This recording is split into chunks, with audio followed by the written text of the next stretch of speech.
Section 4 is an important continuation of our conversation from Section 3 about insects. Today we're going to focus in on the sounds that insects make, how they make those sounds, and also why they're so important.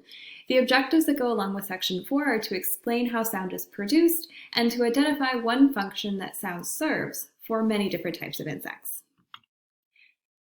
Now, sound, hopefully you picked up from our last class period, is simply a series of vibrations. Those vibrations, as they form and then push away from the source, create waves. Waves are always going to move in a 360-degree circle away from the thing that created the vibration to start with.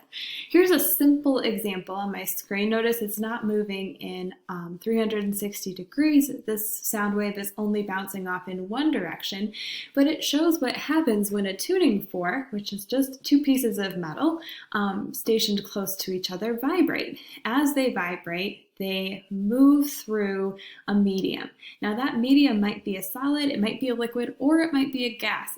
Kind of just depends. In this case, let's assume that the waves are moving through a gas. Oftentimes, that's how sound waves travel. In this case, the particles, as the vibrations are happening, start to push against one another. That's those dark regions that you see.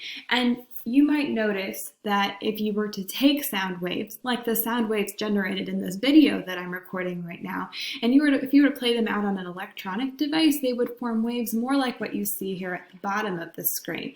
Notice that there are periods of intense sound and periods where the sound is very loud or very deep, and then there are periods where the sound is lessened, where there's hardly any sound at all. Perhaps that's a pause in a person's voice or a pause in an instrument's song.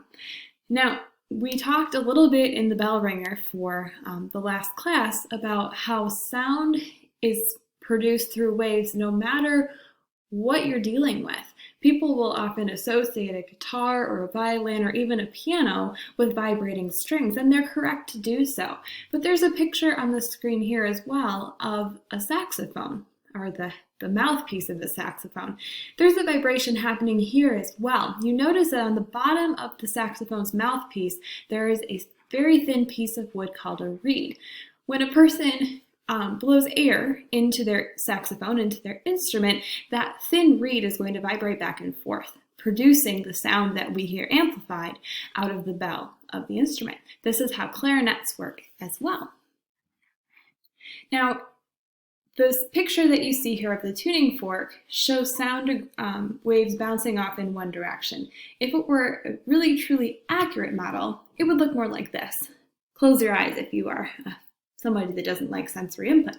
But you'll notice that as the tuning fork pieces are vibrating, they're sending those sound waves off in every direction, not just in one. Insects communicate by making sound. They can make this sound in a variety of ways, and the video that you see here on the screen is going to be attached on my website. I'd like you to watch it, even though it's a little bit longer. It kind of makes up for the fact that this lesson video, is kind of short. It does a phenomenal job explaining not just how insects make sound, but also why that's so important and what some of the different sounds actually mean. The book gave a number of examples, 5 to be exact, of how insects might produce the sounds that we hear. Crickets, for instance, a very common sound, especially during the summer, produce those vibrations by rubbing a rough-edged part of their body against a sharp-edged part. So they might be rubbing one of their legs against their wing. Black beetles are going to produce sound by rubbing wings against rough patches on their abdomen, sort of like a washboard effect.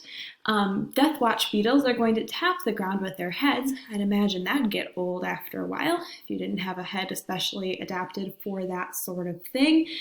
So it's not going to sound sort of like a drum beat or a hammer, perhaps. Cicadas, which we hear a lot of during the summer, have a very thin sheet of tissue on their abdomen called a tympal, and that is very similar to a drum. So if that's beaten against, it's going to produce a sound. If air is run over it, it's going to produce a sound. Hissing cockroaches are sort of interesting.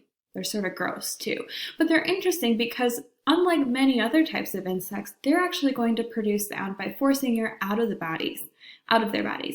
That's very similar to what you and I do, right? When we talk, sound exits our body, We exhale through our lungs. That air passes through our larynx, through our voice box, which we talked about in our last class period, and sound is ejected from the body along with all of that carbon dioxide gas.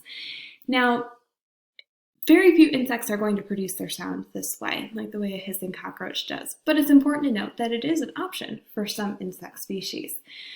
Most of the time, when an insect's producing sound, they're doing so to attract a mate. Usually the male in the species is going to do the singing, as it's called. This is the case for crickets, grasshoppers, katydids, all sorts of other insects as well. But there are a few rare examples in nature where the female is actually the insect making this sound. Mosquitoes, which we know all too well, are one example of an insect where the female of the species actually recruits or attracts the male. Now your homework is the section 2.4 homework assignment. It's just a handful of questions that have to do with section 4. Now remember, it's a short section, so it might not take you very long, but please do take it seriously. Take time, make sure you understand what we're learning, and make sure that you make time to watch the video that you saw in the previous slide as well. Let me know if you have any questions.